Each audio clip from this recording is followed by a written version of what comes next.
guys, it's Danny. Today we have a very exciting video. P.S. You might hear my birds sing a lot because they're in their lovable period and they're just cuddling and singing to each other and all of that. So we are going to be entertained by their songs for a few days. Alright, so today we're going to take a really close look at our orchids. We're actually at my orchids.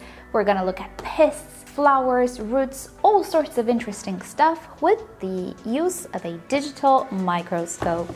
Now, this is not a new idea for me. Many years ago, I showed you one of these things when I was trying to get rid of spider mites. And back then I managed to get some really close-up footage of the spider mites, and I also managed to develop a mixture that actually worked after working with a lot of very popular mixtures that everybody talks about and seeing with my microscope that they actually don't work.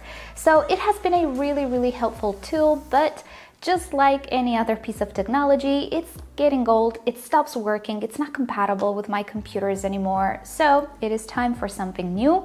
And oh boy, don't I have a super cute microscope here. Now, first of all, this is not a real microscope, it's actually a a macro camera. So you're not gonna be able to see cells and things of the sorts. Microscopes, I checked on Amazon, are pretty expensive. Maybe one day I'll get one. I've always wanted a proper microscope, but for our purposes here, this one will do the trick. As you will see, I already recorded really interesting footage, but I want to show you how to assemble this. I purchased it from Amazon, so I'll link it to you down below. But obviously you can find different types of digital microscopes. Some of them are a little cheaper, like the one that I had last year. This one was just a little bit more expensive, but it's worth it, and I'll show you why. Alrighty, so with that said, let's get to unboxing. I'll speed through this, but I'll show you how to assemble it.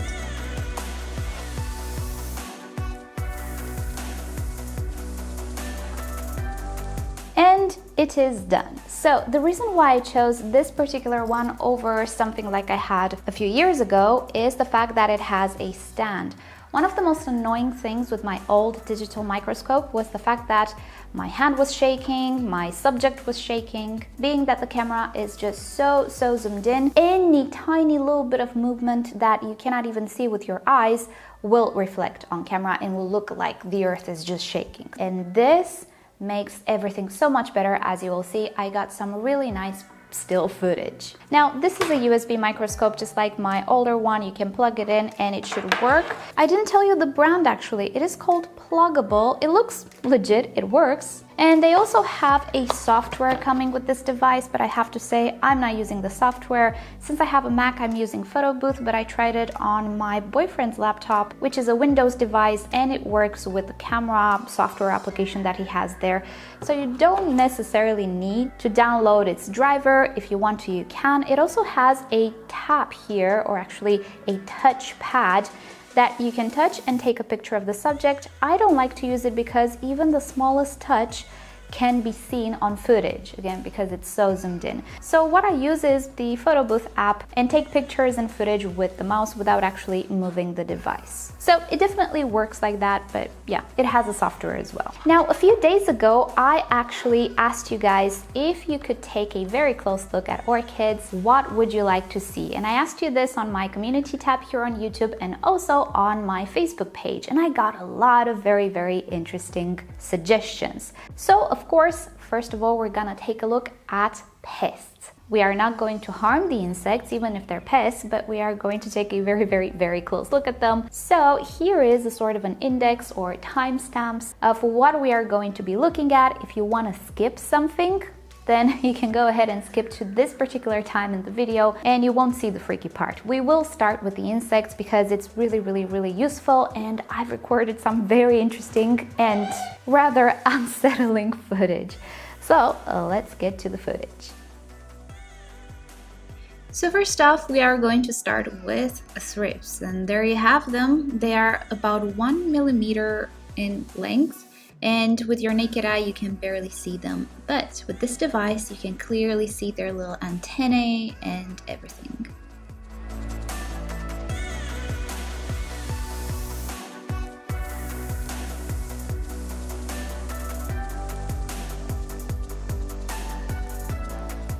Now, thrips can come in various different colors. I've noticed my thrips appear to be this yellow, browny color. When they grow up, they tend to be darker in color, they're brown, and when they're not alive anymore, they are very, very dark.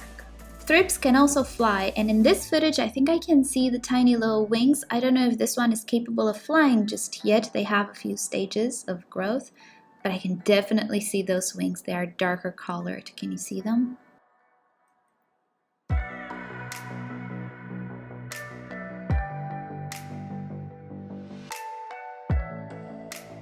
Now, one thing I tried to do is to make it move a little more just so we have a closer look at it, and look what I discovered. Remember I told you that my thrips don't tend to hang out on the underside of the leaf? Well, this one was pushed to the edge of the leaf, and this is footage sped up, by the way, but it did not want to go under the leaf. It likes to stay on the leaf. And P.S., this is an African violet leaf, it's not an orchid. I don't currently have thrips on orchids all that much, but they can definitely attack the buds of my orchids. I noticed something in the footage here. Do you see this little moving thing here?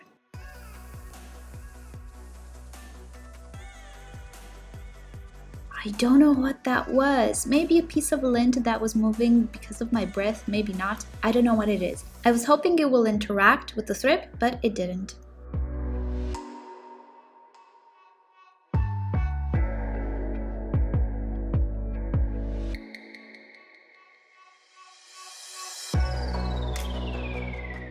Alrighty, now let's look at mealybugs, and look what this one does immediately after I start recording it. It poops! That's what it does. Kinda gross. I know, I told you this footage will be slightly freaky. But here they are, up close and personal. They're not doing much. I couldn't find a lot of them because I'm currently treating them, but this was a congregation under a leaf.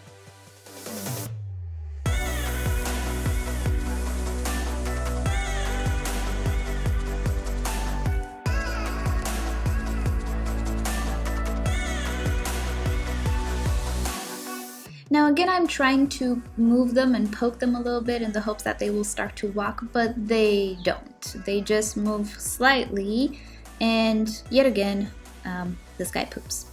I have to say, I find mealybugs quite unsettling.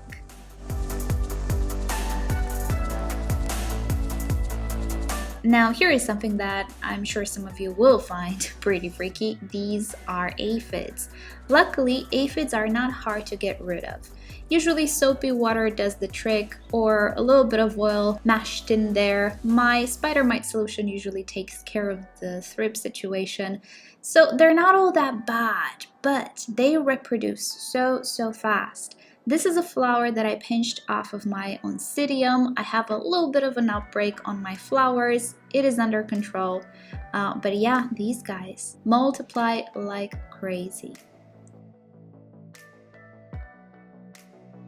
Here we can see some adult ones and some baby ones. One thing that I noticed with these guys is that they can take the color of whatever they're eating. In this case, you can see some of them are red, and this is because the flower is red, but some are green.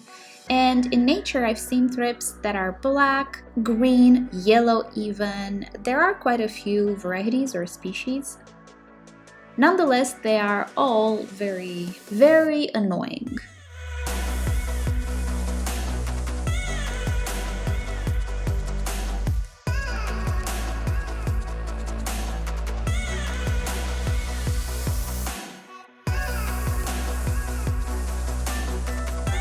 Another thing, aphids shed their skin, their exoskeleton. So when you have aphids, you will find these whitish skins all over the place.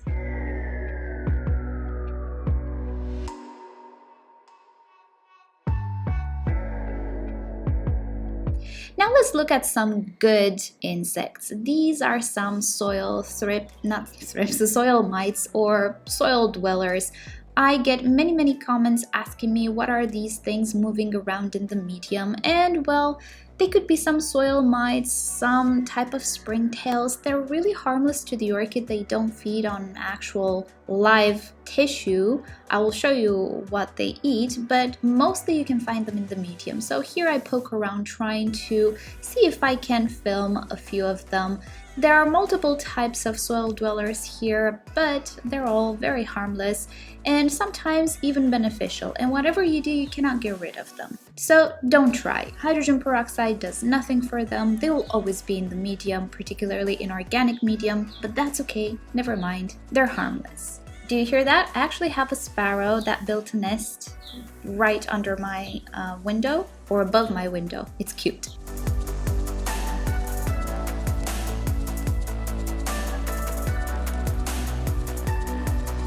So, okay, here's what these guys are eating. That little white stuff there, that's a little bit of mold, a little fungi. This is what they're eating, a little bit of algae, a little bit of fungi. So they're harmless, they don't damage your orchid. One of you guys suggested that I film some root hairs, and I have to say I don't have too many orchids with root hairs at the moment, but here is one of them. This is my Dimorphorchis Ooyy. He's doing great, by the way, and he's putting out a lot of root hairs. And they're very, very cute. You can see how they look different than mold. First of all, they are attached to the roots. And typically mold doesn't tend to stay on the roots only. It goes on the medium as well.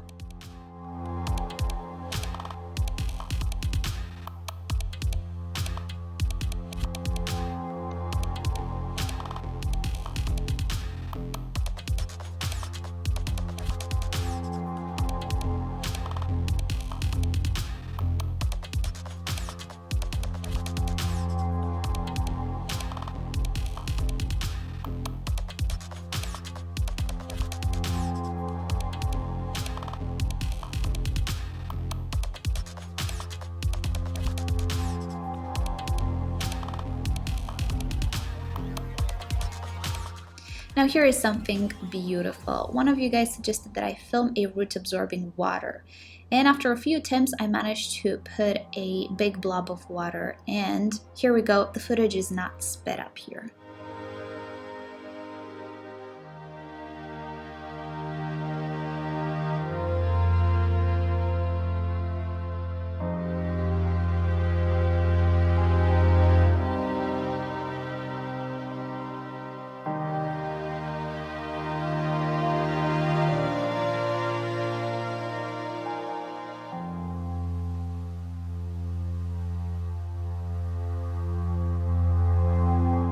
Okay, here we are speeding up. You'll see the blob of water completely disappearing.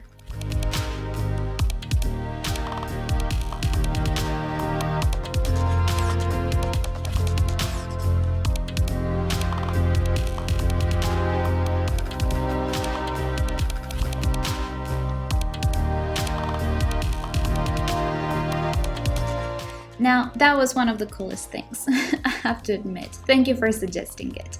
Another one of you guys wanted to see the sparkles on the flowers of orchids, and I have to say, it doesn't really look as good as reality. Here you have some footage of the flower and the sparkles. It doesn't look as charming as in reality, but yeah, I guess if you want to see it closer, you can with this device. It's just better in reality.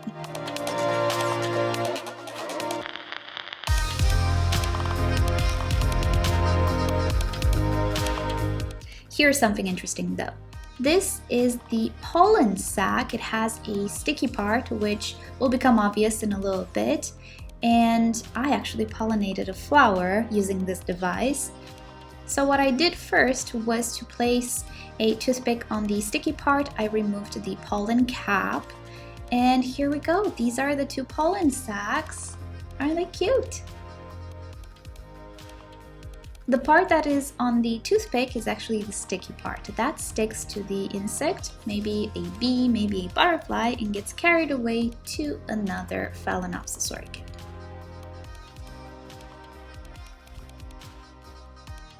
And here is me trying to pollinate the flower that I removed the pollen from.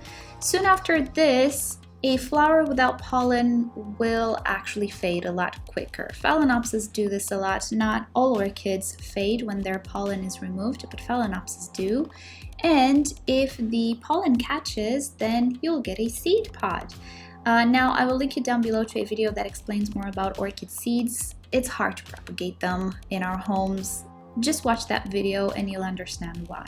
So here is more close-ups of the flowers. This is the column. You guys really wanted me to try and film the pigments, the coloration, the textures and things of the sorts, and here they are. To me, insects are a little bit more interesting. I don't know why, but yeah, here we go. I think in reality, it just looks a little bit better than really close up. I think it would be nice to see these things under a real microscope, but here is a really close view of them.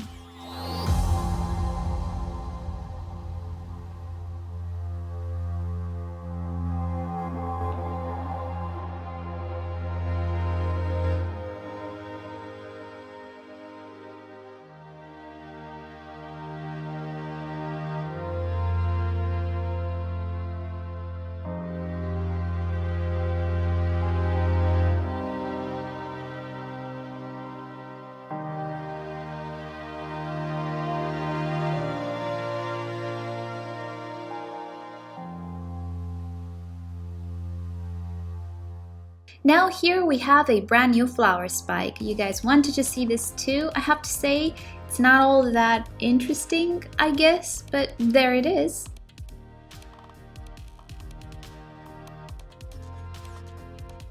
And here we have the crown of the Phalaenopsis orchid with a brand new leaf emerging. Here we have a new growth on a Camellia orchid just starting to swell.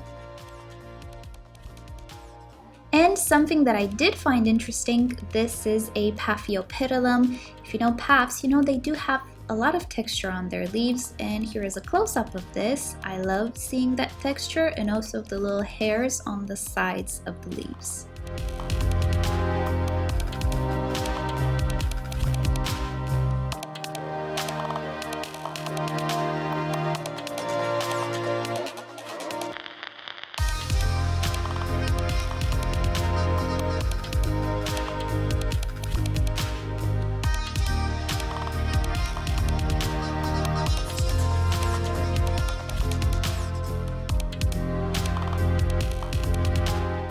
Now, I didn't find spots and all sorts of stuff on leaves all that interesting under this microscope. I mean, you can clearly see them with your bare eye, but this is an orchid that I just purchased and it has a little bit of an infection, and the white dots you see are fungal spots. The brown thing you see is the infection where the tissue actually collapsed. We're gonna remove this tissue right after this footage. So here's the orchid that we just looked at. This is coming from Orchids Deluxe. I just recently made an order there. It was a gift actually. I'll talk about it in a different video. But this one had a leaf issue. I got it at a discount. They actually told me it has a leaf problem. If I still want it, they will send it to me at a 20% discount. I still wanted it because, I can get rid of this, it's nothing. But as you can see, it is an active infection, so we need to get rid of it. What I will do is cut the leaf. I will not carve it out, let's say, because I don't think it's gonna look good, but I will cut the leaf like this. I think it's gonna look a little tidier. What's important is to cut way below the infected part. So I think this should be enough distance. This is because even though you might see the infection ending right here, it's not. Further down the tissue is affected, but it doesn't show it yet. So that's why we always cut into good tissue, or what we consider to be good tissue. And to help this cut wound dry faster, I will apply ground cinnamon. This is the stuff you find at your local supermarket. It actually does help dry out these sorts of cuts a lot faster. Some people say it has antifungal properties as well. I don't know about that. I cannot test it, but it helps. I'm sure there are other products which do the same thing on the market, but hey, I have cinnamon. It's easy to find, it smells nice, and it works. So that's what I'm gonna use. Alrighty, so this should be fine. And if I manage to eliminate all of the affected portion, the leaf should be just fine. So that's about it for today. I hope you guys enjoyed this video. Let me know down below if you do have such a device and what are you examining.